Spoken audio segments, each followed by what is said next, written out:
Assalamu Alaikum, everyone. So, God willing, today we're going to be reading from Surah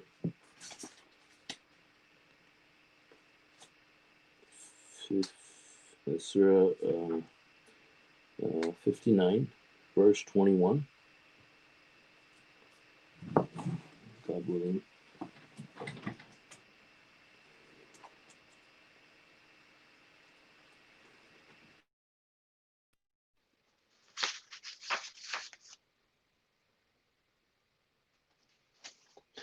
Greatness of the Quran. If we reveal this Quran to a mountain, you would see it trembling, crumbling out of reverence for God. We cite these examples for people that they may reflect. God. God is the one, He's the one God. There is no other God besides Him, nor of all secrets and declarations. He is the most gracious, most merciful. He is the one God. There is no other God besides Him, the King, the most sacred, the peace, the most faithful, the supreme, the Almighty, the most powerful, the most dignified. God be glorified, far above having partners. He is the one God, the creator, the initiator, the designer. To Him belong the most beautiful names. Glorifying Him as everything in the heavens and the earth. He is the Almighty, most wise.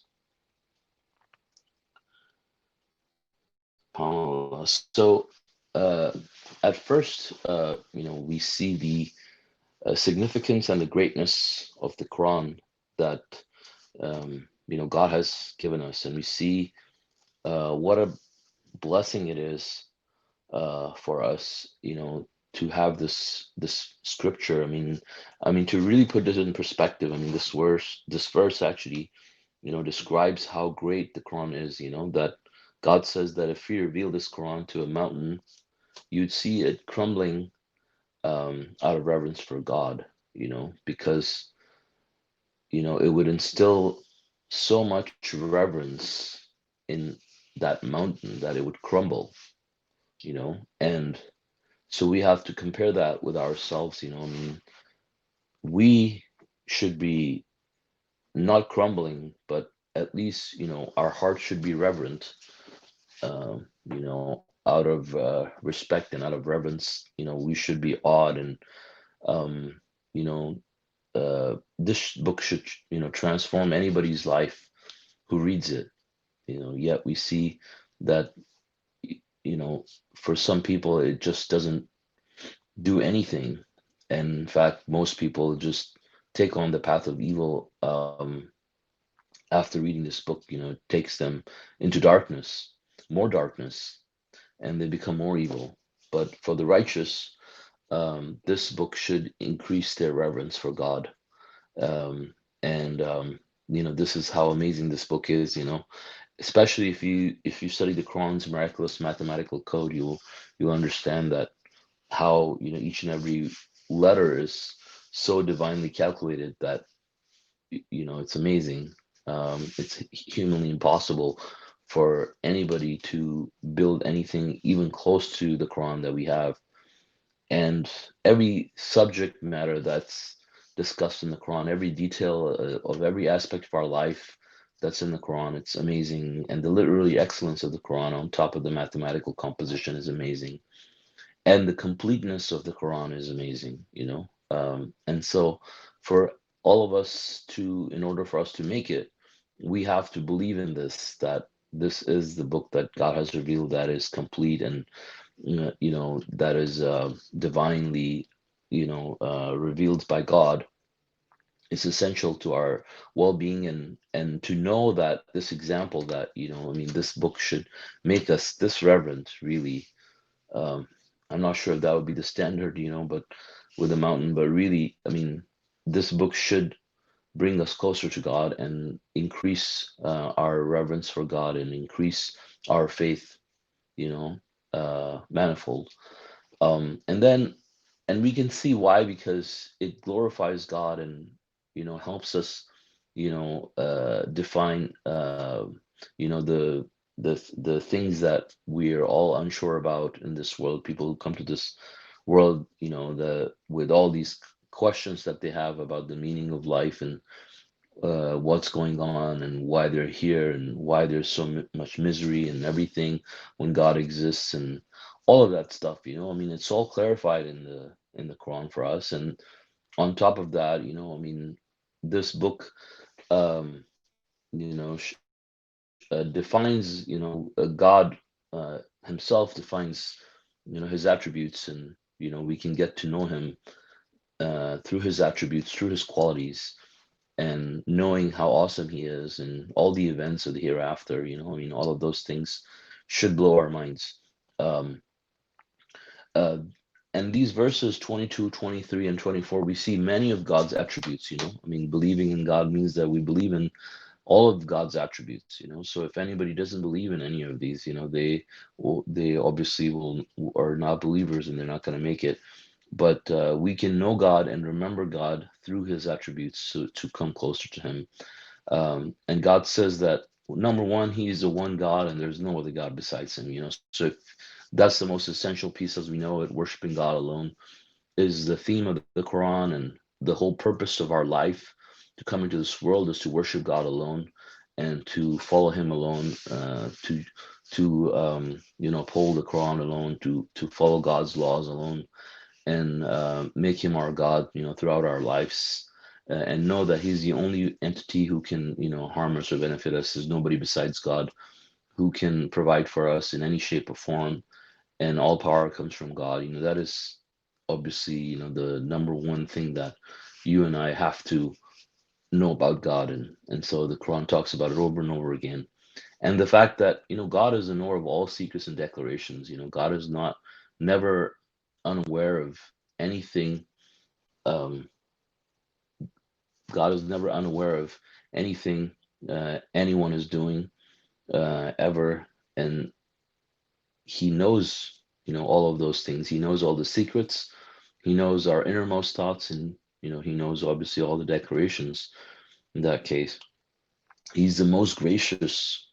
Um, he's the most merciful, and this is something we see, in the beginning of the opening statement of the Quran. The Bismillah for every chapter, and we say it every day. But really, if you think about it, I mean, how gracious God is, that He has given, and merciful He is, that He has given us this final chance to redeem ourselves. I mean, as far as the angels are concerned, I mean, they wanted all these humans to be banished, but God knew that there were some souls that were swept in the crowd and needed to be saved, and so God has given us this final chance to redeem ourselves.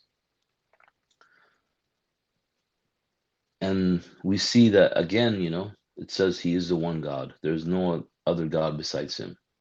Now, the first verse it says that. The third verse we see it says it again. To tell us about the importance of how crucial this is to believe that He is the one God. There's no other God besides Him. We see the three verses.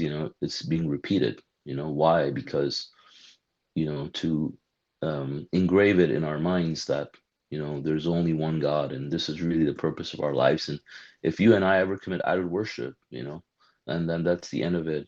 All our works will be nullified. But on the other hand, if you mess up in some other areas, but you are firmly persevering and believing in the oneness of God, and in your belief and in your principles of worshiping God alone and upholding the Quran alone, and not committing any idol worship, God will overlook and forgive a lot of our sins.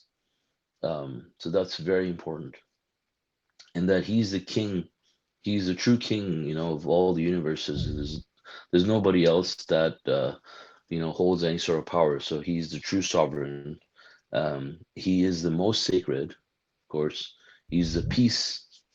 He's the most faithful.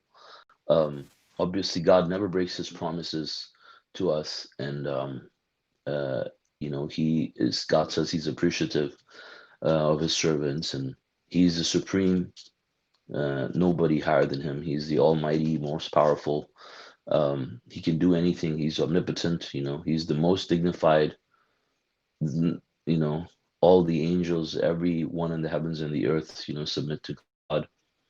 Uh, and so God be glorified far above having any partner. So again, this entity, uh, you know, uh, is truly sovereign. God does not need any partners.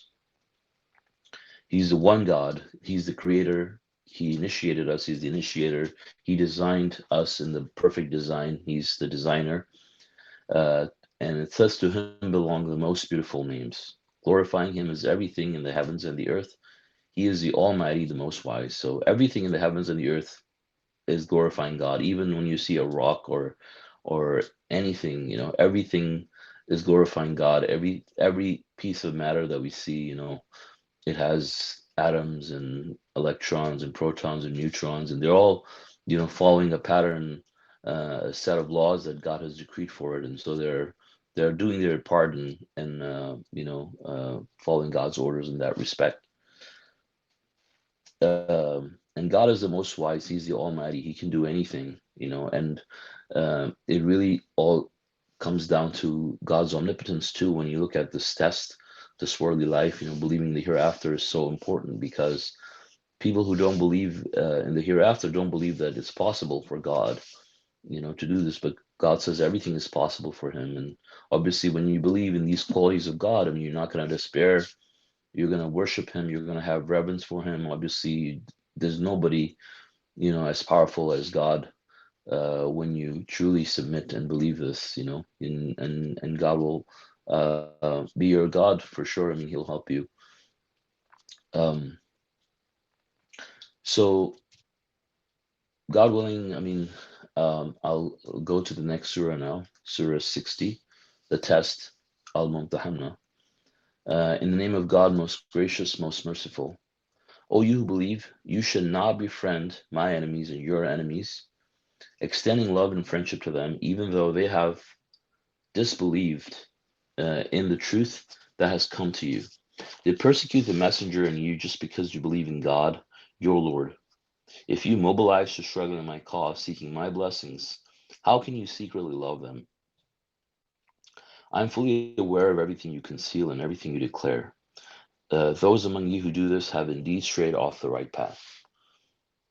Whenever they encounter you, they treat you as enemies and hurt you with their hands and tongues. They want you to disbelieve. Your relatives and your money can never help you. On the day of resurrection, he will judge among you. God is seer of everything you do. So, this surah is a very crucial surah in the Quran, as we know. It's called Al-Mumtahanna, or the Al-Mumtahanna, or the test. And, the test here being, these relations that we have in this world, um, with everything that, we go through. We'll come across people who will refuse to believe, but we'll have some sort of worldly relations that tie us together in this life. And then the test is whether we choose them or we choose God. And it is a test for people. And it's an important one, because if you truly worship God, I mean, and you're not offering lip service, there's no way that you will actually worship God and believe in God and love God the most of this. And at the same time, you would actually befriend people who are enemies of God or enemies of the believers, and you extend love and friendship to them. And this doesn't make sense. Imagine if, and I mean, you put that in perspective from any angle. Like, let's say, I mean, someone killed your father or one of your family members, and then you go and they're your enemies, and then you go and befriend that person, and be nice to them, and secretly be kind to them. And of course, I mean, your family is going to look at you like you're a betrayer, you're someone who's a traitor, and who's not sincere. There's something wrong with you, because you don't feel the fact that this person has actually betrayed you and betrayed your family by doing these things, right? And so it's kind of like a similar thing. I mean, you have people that are the enemies of God and the enemies of the believers, and then other believers supposedly go and befriend them and are being kind to them and loving to them secretly, you know. And even though these are the people that are actually going and persecuting the believers, you know, and God says, I'm fully aware of everything you conceal and everything you declare. Those among you who do this have indeed strayed off the right path. You know, so this is not difficult. I mean, obviously for God, God knows everything people are doing, you know, and people do that. You know, people will befriend these people, and then they'll come to the believers and they say they're with the believers, but then they'll befriend all of these enemies, and God and they'll do it, you know, when they believe that nobody's watching them, and when there's other people watching them they might act differently, you know. But when nobody's around them, they might be, you know, behaving differently among these people. And but God says, you know, he knows what everybody's up to, and those people who are doing this simply have gone astray. And then God says, whenever they encounter you, they treat you as enemies and hurt you with their hands and their tongue. They want you to disbelieve. So these people actually, when they encounter you, God says they hurt you, they treat you as enemies, they hurt you with their hands and tongues. So these are not people that, you know, are sincere in any shape or form. When they get a chance, they attack the believers, you know, they hurt them, uh, either verbally or physically. Um, and they basically want them to disbelieve.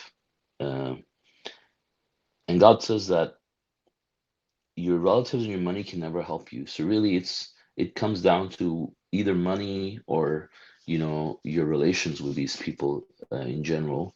Whether you have some kind of monetary benefit like business or something, or you know you have some relatives where it's like a family matter. Uh, you know, you somehow are related to them, and you're trying to keep your family relations together with these people. I mean, God says they can never help you on the day of judgment, you know, because what's going to happen on the day of judgment? Your money is not going to be with you. People are going to disown one another. People, especially people who are going to hell, are not going to be with you. And if if they're God's enemies, obviously, you know, you don't want to do anything with these people, especially on the day of judgment. So, I mean, it's just the reality. So it's totally pointless, you know, to do this stuff. And the only people who do that are the people who truly don't believe that they will be held accountable for their actions.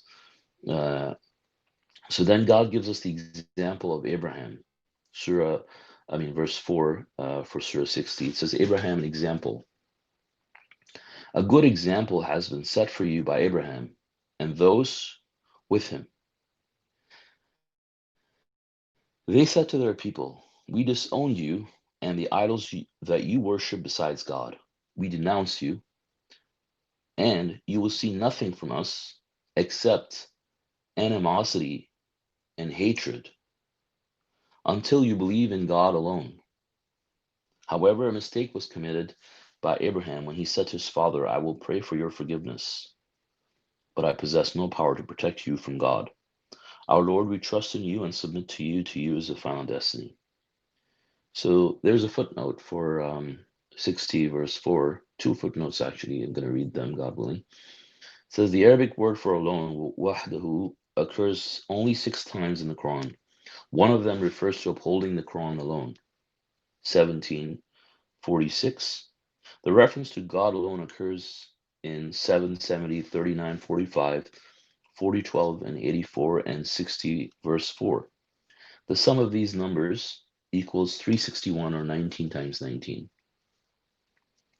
This emphasizes the main theme of the Quran. This emphasizes that the main theme of the Quran is worship God alone. See Appendix 1. And then the second footnote says, we can pray for guidance for idolaters, not forgiveness, since God's law is that idolatry is the only unforgivable offense, 448 and 116. Um, so, so yeah, so we learn from this, you know, a few things. One, um, you know, that it says until you believe in God alone. If you look at the number of times God alone is mentioned in the Quran, um, it's 19 times 19 when you add the sum of the surah numbers and the verse numbers, or 361. So this shows that the main theme of the Quran is to worship God alone, which we just already talked about as well. And then Abraham asked for his father's forgiveness, uh, and he only did it because he told him he would do it. But God says God reprimanded him later, and he repented for it. And so God knows that. God tells us that we should never pray forgiveness for the idolaters. We can pray for their guidance. So that was a mistake that was committed by Abraham. He wasn't an infallible person. So as a person, he made a mistake. Obviously, as a messenger, he didn't. But everything Abraham did uh, is given to us in the Quran. Now, this was something that Abraham did that was wrong, and so it was corrected, right? But there's things that people attribute to Abraham that he never did. It's just lies. Now, it's not, God's not going to, tell us everything that he didn't do. He's going to tell us what he did do so we can see the correct stories about Abraham. So one of the things that we see here is obviously, God says, and this has been a point of contention and confusion for a lot of people, and it is to this day, right? But we can see the truth being very straightforward here.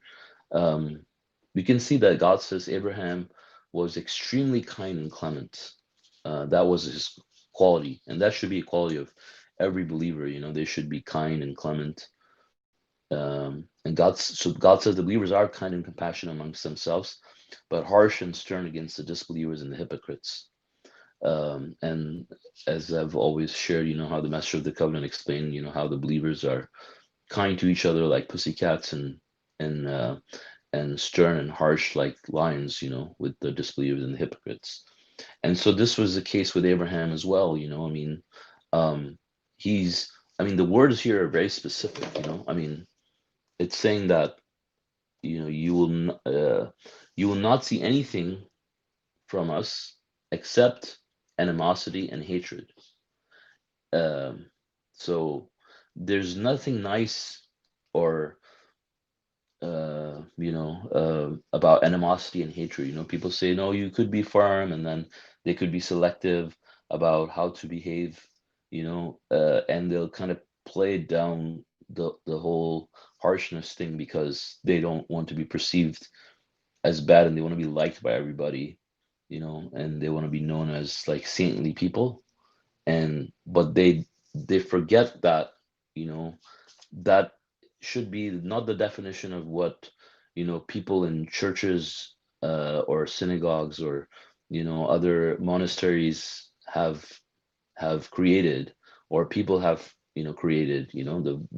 Their version of being a godly person just includes like turning the other cheek when somebody attacks you, or just being super nice to everybody, for any reason. That's not what God says. Of course, in the Quran, we're told that we're supposed to love our enemies, when it's our personal enemies. But when it comes to religion, which it is in this case, you're supposed to be harsh and stern with these people. And there's nothing that you can say that's good about animosity and hatred.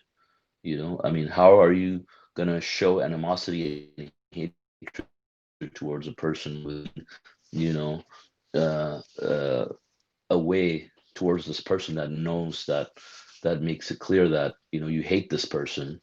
I mean, and you're their enemy.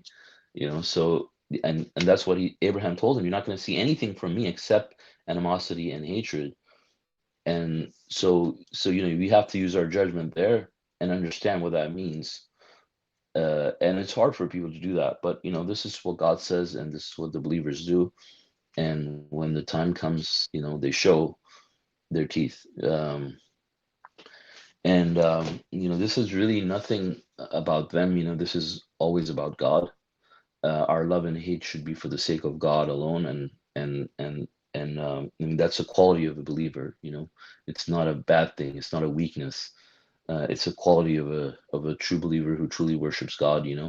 They're not apathetic, and when they see God's laws being um, broken in a certain way, or people being wicked in a certain way where they're trying to hurt the religion or the believers, I mean, it warrants that type of a reaction naturally. um so God willing, I will continue. Verse 5. uh, and our Lord, let us not be oppressed by those who disbelieved, and forgive us. um, You are the Almighty, most wise. A good example has been set by them for those who seek God in the last day. As for those who turn away, God is in no need of them, most praiseworthy. God may change the animosity between you and them into love. God is omnipotent. God is forgiver, most merciful. Okay. So this, as is clear from the subtitle as well, it says Abraham an example, right? So this is an example that God has set for us so that we should be like that. This should be the example of a believer. And God says they have set a good example. And this was one of his prayers that, he said, let the example I set for future generations be a good one. And God answered his prayer. And his example, God calls it a good example for him and for the believers from him, and from other believers as well. And God says, for those who turn away, God is in no need of them. So God doesn't need this, God doesn't need anyone to stand up for him or anything like that, but it's us who need it for our own salvation. That we have to side with God and show a firm stance. And God says he could change their animosity into love. And the way that would happen is if the person decides by some circumstance decides to believe. I mean, obviously, that would all change. If they decide to become a submitter at some point, this could change. I mean, God is omnipotent and God is forgiver, most merciful. Of course, only unforgivable offense, if maintained till death, is idol worship, right? So if they believe in God alone and they ask forgiveness and they repent, then God forgives idol worship too, and they will be forgiven. Um, also, then God talks about the basic law regulating relations with unbelievers, and this is verse 8. God will now read it. It says, God does not enjoin you from befriending those who do not fight you because of religion and do not evict you from your homes. You may befriend them and be equitable towards them. God loves the equitable. God enjoins you only from befriending those who fight you because of religion, evict you from your homes, and band together with others to banish you. You should not befriend them. Those who befriend them are the transgressors. So these are the basic laws regulating our relations with the disbelievers, with the unbelievers. So obviously, we see disbelievers around us all the time. They could be your coworkers, they could be your neighbors, they could be, just about anybody that you meet in real life. Could be a disbeliever. And so the basic law, the general rule is, obviously, if this person is not fighting you and evicting you and things like that, you can you can befriend these people. And so the idea is that these are people that you see on a normal day-to-day basis, and you're just treating them as potential believers. These are people who have shown to be neutral. So the idea is not just strictly going by, oh, is this person really fighting me? Like, does he have a gun or a sword? Or if this person's really like trying to evict me from my house or something like that. But it's the basic idea is that, is this person neutral, or is this person like really against the belief and is really opposing God and opposing truth, and being that way and has rejected the truth and has no hope for himself, or is this someone that There's a potential believer that you think that you might be able to influence at some point by God's leave, and this person could be guided. So based on that, you know, this verse says that you can befriend these people and you can be equitable towards them. God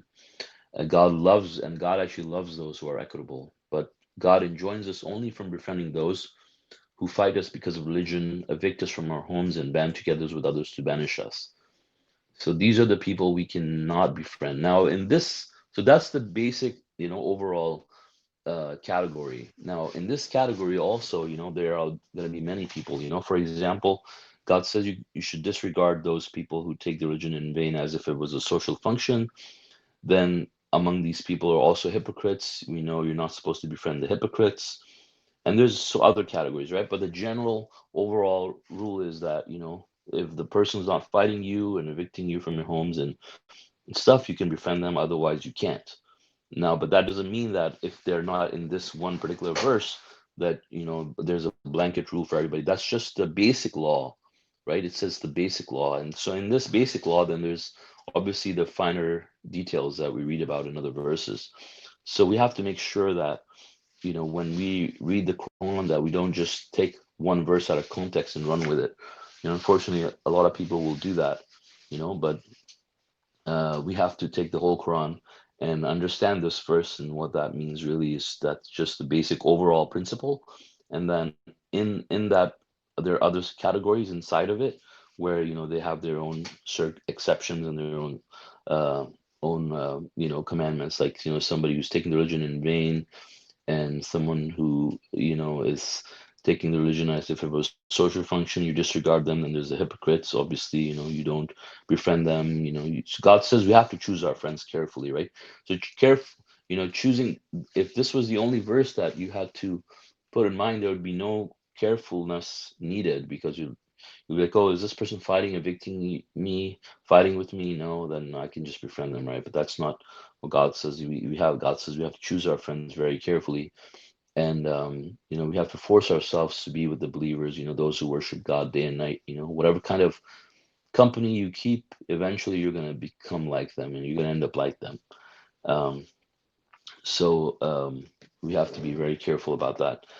And then, God willing, I will continue with verse 10. It says, in case of war, O you who believe, when believing women abandon the enemy and ask for asylum with you, you shall test them. God is fully aware of their belief. Once you establish that they are believers, you should not return them to the disbelievers. They are not lawful to remain married to them, nor shall the disbelievers be allowed to marry them. Give back the dowries that the disbelievers have paid. You commit no error by marrying them, so long as you pay them their due dowries. Do not keep disbelieving wives if they wish to join the enemy. You may ask them for the dowry you had paid, and they may ask for what they paid. This is God's rule. He rules among you. God is omniscient, most wise. If any of your wives join the enemy's camp and you're forced to fight, you shall force the enemy to compensate the men who lost their wives by giving them what they spent on their wives. You shall reverence God in whom you believe. O you prophet, when the believing women who abandon the disbelievers to seek asylum with you pledge to you that they will not set up any idols besides God, nor steal, nor commit adultery, nor kill their children, nor fabricate any falsehood, nor disobey your righteous orders, you shall accept their pledge and pray to God to forgive them. God is forgiver, most merciful. O you who believe, do not befriend people with whom God is angry and who are hopelessly stuck in disbelief. They're just as hopeless as the disbelievers who are already in the graves. Okay, so in continuation of what I was saying, so there's right after that, there's another verse about befriending that says this last verse that I just read, and it says the same thing. Do not befriend people with whom God is angry, who are hopelessly stuck in disbelief. So that's the criteria that you see about a person. Do you see hope for this person, or you see this person at a point where he's so adamant about his belief that there's no hope for him. No matter what you tell him, they're just stuck in their disbelief. Like the people who are in the already in the graves. There's no hope for them, right? And so, once you realize a person is destined for hell, then you basically run for your life at that point. You don't want anything to do with this person at that point, because it's just going to be a waste of your time, and it's going to pull you in his direction, and you're not going to get anything out of that. And so now going back to the verse 10 about war. I mean, these verses specifically about war, so we shouldn't confuse them like with other situations, because they're specifically talks about war. And so when there is a war, in that case, and we know a lot of it is referring to Muhammad at this time, because it says, "Oh, you prophet." So in case there's a war, there could be women who are believers, and then they could abandon the enemy to seek asylum with the believers. And when that would happen, obviously, is these women would be afraid for their life. If there is a war, I mean, their husbands might be the ones to kill them, you know, because they're believers, and there's a war going on. They will not trust them. And so, these women will flee for their lives and seek asylum with the believers. And God says, once you establish their believers, you should not return them to the disbelievers, and they're not lawful to even remain married to them, and give back the dowries that the disbelievers have paid. So if the disbelievers have paid them any dowry, these women are supposed to give back that dowry to the disbelievers. And at the same time, if you had and you God says you commit no error by marrying them, so long as you pay them, as long as you pay them dowries, you can marry them. And do not keep disbelieving wives if they wish to join the enemy. So if you have disbelieving wives and they wish to join the enemy, you may ask them for the dowry you had paid, and they may ask for what they paid. And this is God's rule. So whatever you paid, they can take back. You can take back, and whatever they paid, they can take back, and they can leave. And at the same time, people who lost their wives among the believers, you shall force the enemy to compensate for the money that the believers had paid, and spent on those wives, to get the money back. So basically, on both sides, whatever either party has spent, you just give back what you paid, and they give back what they paid, and then they can marry the believers. And that seems like a good solution, to so many broken homes that could result in case of a war, with the between the believers and the disbelievers, and so many broken families, right? So God says that obviously in this manner, they could have a home, and then on the other end, obviously, the disbelieving women can do what they want as well. Um, and then God says in verse 12 that when the disbelieving women, seek asylum, and pledge to God that they will not commit adultery, and they'll worship God, they will not fabricate any falsehood, they will not kill their children, nor fabricate any kind of falsehood, or disobey any righteous orders from the prophet, then he says that you shall accept their pledge and pray to God to forgive them, because as we know, all sins are forgiven. So these people who come to submission could have done all of these things in the past, but once they pledge that they will be righteous, and they'll accept the faith, and they will not do any of these things, then he should accept their pledge at that point. Once he realized that that these women are believers, then he should test them. And once he realized that these people are believers, then he should not return them to the disbelievers. And yeah, and then to end this, obviously, we see, as I was discussing earlier, this surah about the test, it ends with the same verses about not befriending people with whom God is angry, people who are hopelessly stuck in disbelief, because we have to force ourselves to be with the believers, and we have to befriend those who are going to help us get closer to God, and those who are going to push us further away, If you mingle with the hypocrites and spend more time with them, you're going to be just like them. You're going to end up being like them slowly, and gradually, and they'll push you in that direction. If in contrast, if you spend your time with the believers, obviously you will have good qualities, and you'll develop qualities of believer.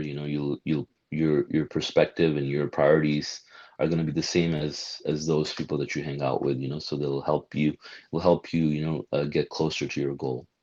So with this, I'd like to end, and if you guys have any comments or questions, feel free. Thank you. Masha Allah, very awesome study. Mashallah. Thank you. Masha Allah, thank you. Thank you. So,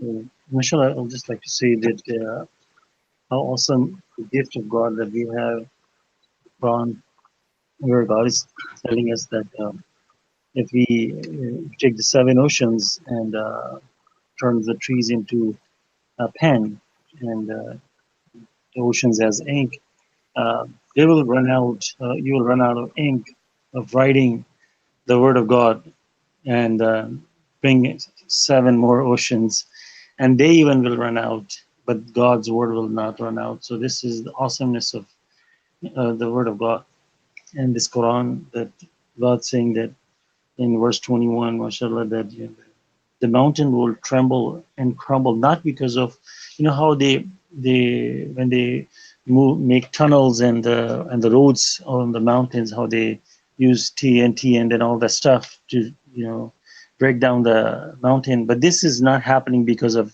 something hitting a mountain. It's happening out of reverence. I mean, imagine somebody who's a very strong and powerful man like Arnold Schwarzenegger, but coming out of like reverence, to someone, just being so humble. That's the kind of, I guess, attitude God is showing. The mountains, we see such a solid piece of rock that you know nothing can. You need a lot of force to break it down. And that piece of structure would coming down, crumbling in reverence to this gift of God. That what a blessing that is. And this is how the mountains are responding.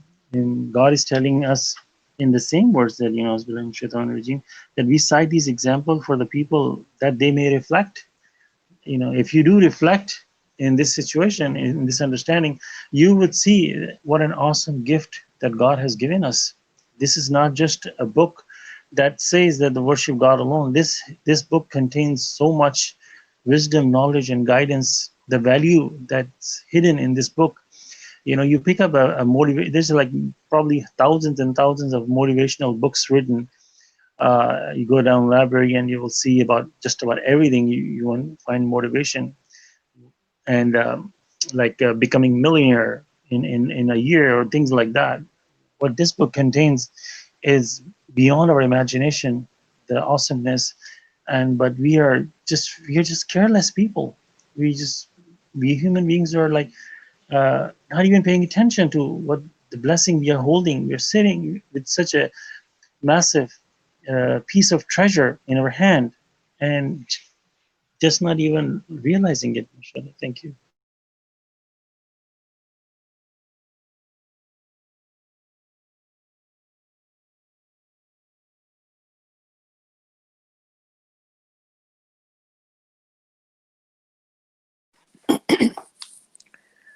Yeah, I wanted to also say that also God giving the example of a mountain, because God tells us in the Quran that everything, their mountains are like creatures too, the trees, the animals, and birds. And they are 100% submitters, right? They do not deviate from whatever way God has designed them, and they don't carry the free will to choose God or not, or they're not confused. They're confirmed. They repented and chosen. They chose a very subservient role in this life. For they have no test. The only test they have is to spend the time as they have been designed on this earth, and then at the end they will. God says everything will submit and expire, mountains and earth and sky and everything. But this verse tells us that these submitting creatures are in knowledge about God, are absolutely 100% they certain, and the hereafter and everything, and the knowledge what Quran contains um, is so much about, is so awesome. First of all, the miraculous um, composition of the Quran, you know, is mind blowing, and then the information it contains about the past, future, and now um, is so much. Put all this information put in this book for us to understand, and those things, like many humans do not comprehend entire Quran. They find, they pick and choose certain meanings, just, you know, or not even, they like, they read this Quran, still cannot get the real purpose of this life. So God says, if this Quran was revealed to a mountain, you know, it would crumble. It would have so much understanding that it would shiver, you know, it will crumble out of reverence. But human beings are have this book, and they're still, you know, stumbling and not following it and don't really care. It's sitting in every Muslim's house. Um, but the human being is so lost in their own, in this illusion of life, that they are disregarding everything. Like even submitters, you know, our knowledge is limited. Like but these submitting creatures who are 100% aware of everything, you know, like where they're going and who they are, they would appreciate this Quran way more. That's what I feel like, you know, this verse is telling us.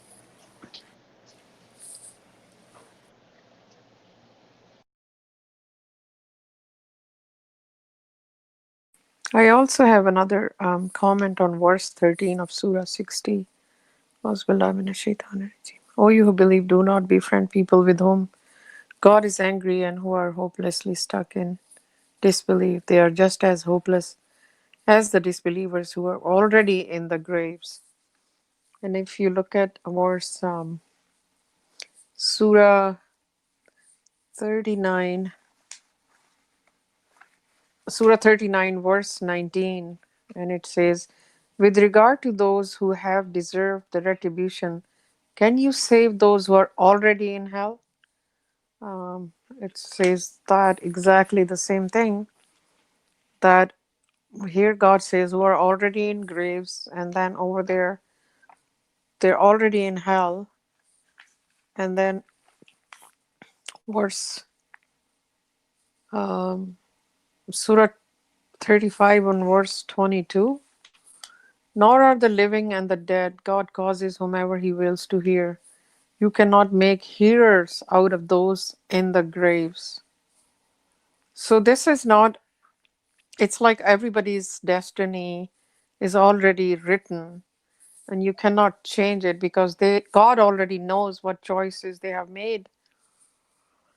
And no matter how close we are to someone and how dear, um, you know, our family people can be, or children, or anyone, you know, um, It's like no, except God, nobody else can guide them. No matter how hard we try. That is a fact. So everything is already written for them. God says, how would you save them who are already in graves? It is such a sad reality that we know that prophets and messengers could not, e- let alone saving, they could not even pray for their forgiveness. That's all.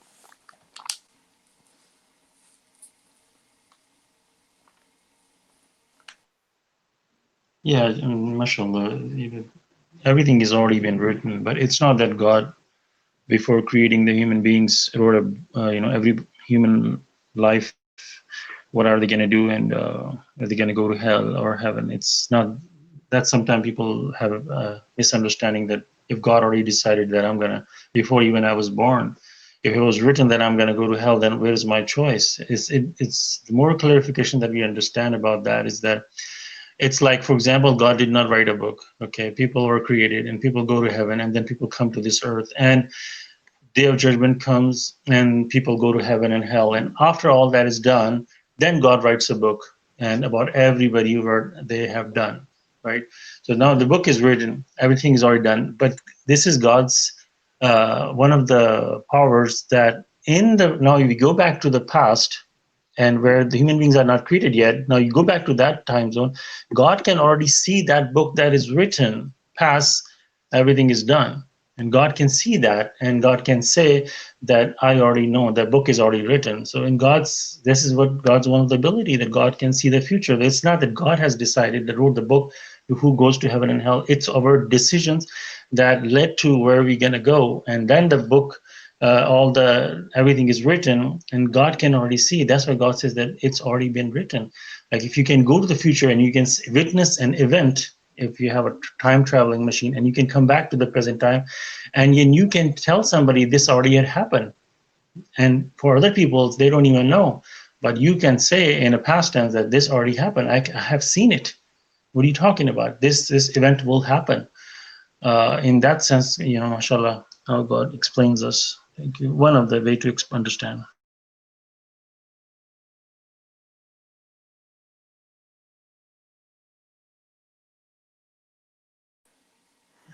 Yeah, it's like people testimonies are already there, right? And God has seen it because God is already knows the future, what happened. He did not make the decision, but he already knows what people made the decision.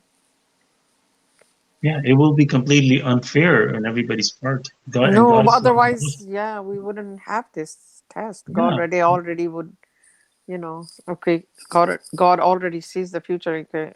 He can show it to angels, and then people would complain, like, I don't know my future. What are you saying, God? you know. So God is the most just God. He absolutely. wanted, because whatever we did, our recordings are already there. God can see them, but then when we will see, oh yes, exactly, this is what I did, then who can go against that testimony, right? Because God says your own record is going to be your testimony. So then we cannot deny, like, oh, I wasn't given a chance, or how did you know my future? So God gave us all this time to think about it, sent us messengers and prophets, clear revelations.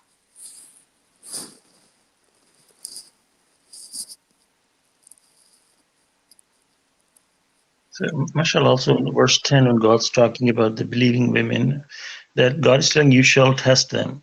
So, in like while we are on this topic, the being befriending whoever we can friend. So, like, of course, God is not going to be angry with somebody who's going through the test.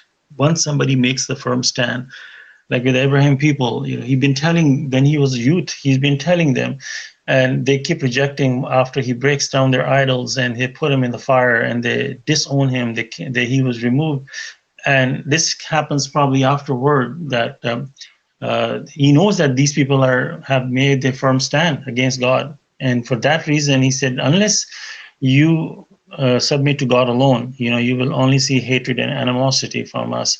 So, because at that time he already knows that they have their firm stand. So, just like God is telling about the believing women, if they come to your camp and you test them. So this is a very, very like there are like 10, probably 10 verses that telling us not to be friend with someone who's angry with God, and just one verse that says that you may befriend them if they don't fight you or evict you from their home.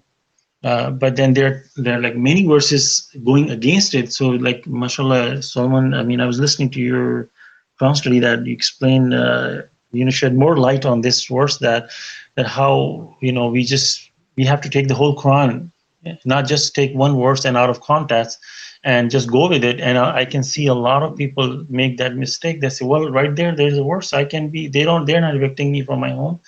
But what about how you're going to say the verse number 13, that whom God is angry? So who is God is angry? And there's many other verses that will explain to us that's who are in their firm stand after, because God gives message to everybody. That's what we learn from the Quran, that everybody gets the message one way or the other, that there's only one God and then we must worship him alone. So if after that message they continue to denounce and follow what they've been following from their parents or their elders, and they come to a firm stand, after that, I guess they enter the territory where God is angry with them. And you can, once you have full awareness of that, that you have test, just like a believing woman, you test them and you know that these people have no hope. Even the messenger of the covenant says that after you have done and everything, you really don't want to be friend with them. There's like three categories. Like you friend with them, you love them, you have a neutral contract with them, you don't even care about anything. Then you have a hatred. So Abraham did the other part, the hatred. He went to the far left. I mean, at least if you have a firm understanding that this person has no hope, I mean, you don't want to be on the far right side where you're loving these people, and you maybe want to be at least in the middle where you have no feeling at all. You're just neutral with them. At least you're right in the middle. But the best example would be like following Abraham, because we follow the Millat Ibrahim, that we follow his path. That once you come to understand this person is purely doing idol worship, because that's the one sin that is unforgivable, that he's completely idolizing somebody next to God. He's putting somebody's name next to God. His shahada, everything is full of idol worship, and this person will not move from the spot.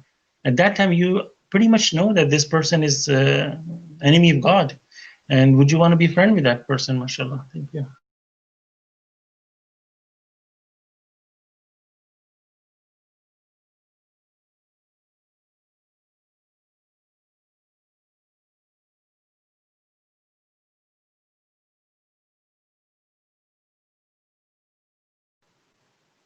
But one thing to say, I know it's very hard to process that information. But if you go back to the verse surah number, Okay, I think you should be okay now. Nice. so I have a question about the, where God says this, once you establish, verse number 10, part of that I'm going to read, that once you establish that they are believers, you shall not return them to the disbelievers. So they're believers and they should not be with them. And God says this is not lawful to remain married to them, nor shall the disbelievers be allowed to marry them. So if one person, if it's a submitter, and their spouse does not accept them, they are disbelievers. So would that apply to that section too, that they're not allowed to stay married to them? Are you talking about in case of war? No, not in war. So Yeah, no, this this is only is in in war. case of war. Yeah, yeah. Okay. In the routine life, you still continue to do whatever. Yeah, I mean, Yeah. because if you're single, God says you should not marry idol worshippers, right? But if you're already married and you have a family and you have kids and all that stuff, then it's more complicated. And that's why, like, when God talks about marriage, we know that divorce is discouraged. And then even when we see verses about, being married to two sisters at the same time, it's like a prohibited category. But God says, do not break existing marriages. So you're not supposed to just you know, break existing marriages because of these things. I mean, if they are disbelievers in that sense, but you know, they're not, you know, it's still a condition where you know, you're able to live with each other. I mean, then and you there's other factors involved, and you, that's not a reason to you know, get a divorce. Maybe that first, let's say, you know, you're a believer and your spouse is a disbeliever, and at some point, you know, your spouse could become a believer too. You know, but in case of war, it's a different story. You know, it's about security of the believers, their lives and things. You know, so they just have to, you know, just part ways. But we know, I mean, when our that's not going to happen. You know, it's really in case of war, and um, so we don't have war. So you can stay with them. But obviously, if you for people who are single and they have to choose a spouse when they're already submitters, then they cannot marry an idol worshiper. And if somebody is a submitter, but the person intended wants to become a submitter, they should test them thoroughly that they really want to be submitter or they're just doing for marriage, right? Well, I mean, if they're idol worshippers, then they shouldn't marry them, But if they're right? saying that I will become a submitter, Well, then they should become a submitter. I mean, will become a submitter doesn't make sense, you know, like it's not something you do in the future. You know, you see the right? message, you either become a submitter or you don't become a Right. submitter. You say, I'm going to become a submitter when we get married. I mean, you don't know if, if they will Right. change or not, right? Let's say, you know, person's like um, an idol worshiper and they'll say, like, oh, I'll stop worshiping Jesus when we get married. They read the Right. Quran and they know it's the truth. And then what does that mean? Like, you have to do it now. If you know you're committing idol worship, then why wouldn't you do it now? So you marry. God says a believing woman or a believing man is better than an idolater. You know, no matter how much you admire their beauty. So we should want that. And other than that, I mean, if you have a spouse, you know, but the spouse is not really coming in your way with your submission in the sense that you know they're okay with your beliefs and respect your religion, you know, then you don't have to divorce them in that case, you know. And we see examples of that, for example, with the messenger of the covenant and other people. But also if but you know, when in situations, for example, you know, this could become a real test too. I mean, speaking of the tests, right? So this can become a real test if your spouse says it's either me or God, right? So at that point, then you have to make a choice. Then you obviously, God says the believers make the right choice. In that case, then you go ahead with choosing God, of course.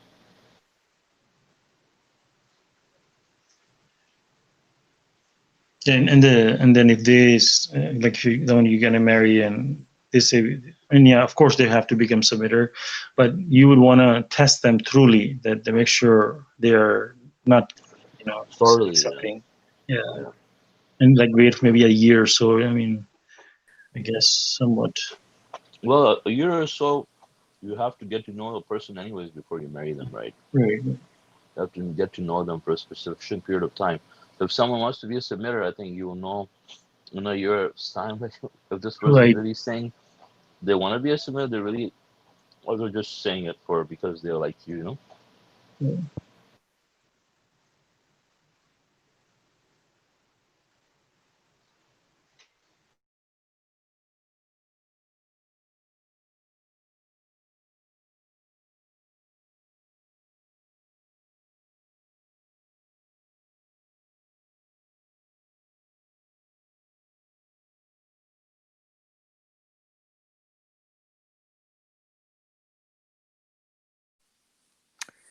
So what about, it says about daughters, right? Quran talks about do not give your daughters to an idol worshiper. But if a submitter have daughters and any one of them want to marry a non-submitter, what do you do? Do you even attend their wedding, or what do you do?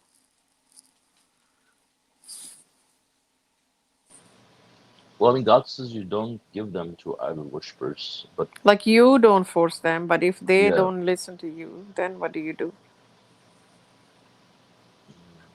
Mm. They say no. I Well, I mean, mean, they're not submitters, right? If they marry idol worshippers, so mm, they're basically not following the Quran. mm-hmm. Yeah, So, I mean, that would be just like any other person, right? right. Yeah, like in the previous surah, God says your parents or siblings, if Mm. they're enemy of God or Yeah, it evil talks about spouse too. Yeah. spouse.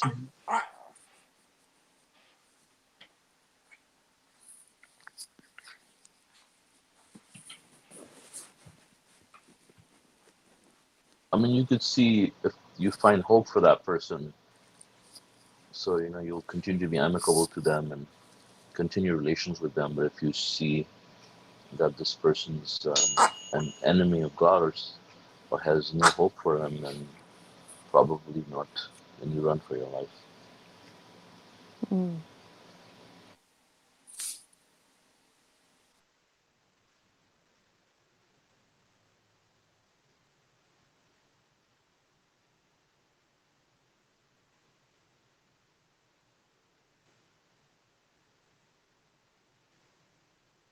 The test is serious. If this whole surah name is the test, and it talks about all the relationships, right? And will be tested in this life.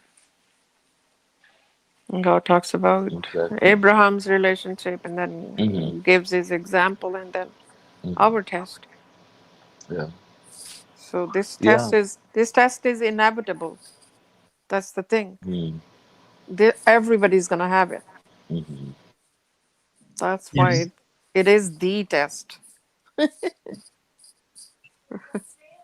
Just imagine, it gets harder and harder. It's like, have you seen plays those games where when you progress and the levels get harder and harder? So when you get to the advanced levels, I mean, you're like, wow. I mean, that's why Oh, for test is not sure. easy. Yeah, it's not No, no. easy. It gets harder and harder. Yeah. Right. The It's like, levels, right, because right. your threshold is tested, right? What is your threshold? Okay. Well, you wanna go in high heaven. So let's see where do you end up. So your Yeah. I mean, threshold is tested. Mm-hmm. speaking of that, there's a new series actually who they introduced me to it on Netflix. It's called Island, like letter I, land. It's like a limited series. Like I think it says like 7 episodes. But if you look at the plot, it's like very, very similar to this world and how God put us there. Like extremely similar. Like you really like. I've seen like 4 episodes out of 7 now. I've just seen all of them, but um, it's it really looks like it's just about this world and how why we're here and how God sent us. But it's kind of the way it's set is like there's these people that have done some kind of a crime. Most of them have killed someone or something, and then they erase their memory and send them to this island, and they have to find their way out for redemption and stuff. And they're given like a second chance, instead of just executing them. And if they die in this world, in that simulation, it's like a simulation, then and it's like an illusion. And if they die there, then they also die in this world, and they have to survive in the. But the funny thing, what well, not funny, but like interesting thing you see in there is like some of the people that are there were there with each other in that real life, are also there in the simulation with each other, but they're faced with similar circumstances to see if they make the same choice Oh my or God. not. Yeah, really interesting. I guess. What's the name of it? Island. Islands, Netflix. Yeah, Okay, gotta yeah, definitely check just with it the out. letter I dash and then land. Oh, okay, Yeah, thank yeah, you. and there's some mathematics involved also. There's like number 39 and everything. And the person who finds out first about the number 39, and they're trying to tell Oh, everybody else, and they're just like ridiculing them and everything. And Yeah, it's so many. It's really kind of interesting. Yeah, I wondered where did he get the idea from. yeah. Probably from It's, this. yeah. But like if you go all the way back to the Hindu religion, right? It's one of the most ancient religions still existing, and they their idea of incarnation, inc incarnation, is it called incarnation or Reincarnation. Yeah. reincarnation, right? Is that you you're in this life as a human being, and this is your last chance to stop coming back. Some if you do bad, you will still keep coming back as other species. Like it's all mixed up, obviously. That we know that most recent religions are so corrupted. So imagine how much that religion would be so off base, but from the scripture.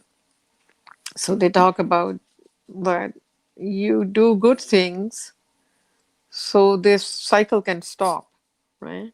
Otherwise, you keep coming back in very lower form of creation. So that's how they believe that, reincarnation happens. So they think that, so if you are bad, you can come back as a dog or a monkey or a goat or I don't know, whatever they don't worship. Obviously, you won't be a cow. Yeah. No, I shouldn't laugh, but Mhm. those are sacred things, right? But lower forms. Yeah, that's kind of scary. Mhm. The whole idea, right? Like, imagine. But everywhere, it is like a test for them to this Yeah. life. Uh, Yeah, but in this series, it's very specific. You just get one chance.